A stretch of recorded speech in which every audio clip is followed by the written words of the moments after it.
So మన English టర్మ్‌లో ఏందంటే వీక్‌నెస్ అంటాం.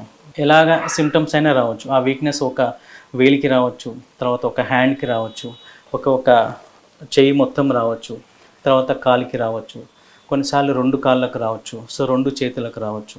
ఓకే. సో ఆ బలహీనత వంటి లక్షణాల వల్ల మనకేందంటే వీక్‌నెస్‌తోన ప్రెజెంట్ అయిపోవచ్చు. తర్వాత తిమ్మిర్లతోన ప్రెజెంట్ అయిపోవచ్చు.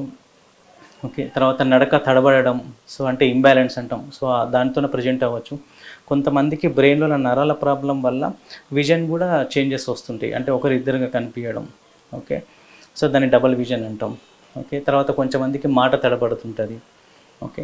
సో, ఇలాంటివి. సో, నరాల బలహీనత ఎక్కడ వస్తుందో దాన్ని బట్టి మనకు లక్షణాలనేవి ఉంటాయి. సో, బ్రెయిన్‌లో వచ్చిందనుకోండి అది పారాలిసిస్ కింద తీసుకుంటాం, విజన్ చేంజెస్ కింద తీసుకుంటాం, మాట తడబడి దాని కింద తీసుకుంటాం, తర్వాత బ్యాలెన్సింగ్ ఇష్యూస్ తీసుకుంటాం.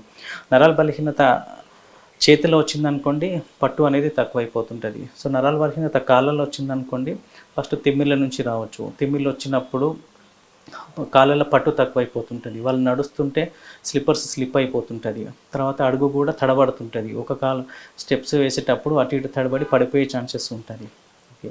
అట్లా సో నరాల బలహీనత కొంతమందికి యూరిన్ కొంతమందికి మోషన్స్ కూడా ఎఫెక్ట్ అవుతుంటుంది. తెలియకుండా యూరిన్ పాస్ చేస్తుంటారు, తెలియకుండా మోషన్ పాస్ చేస్తుంటారు.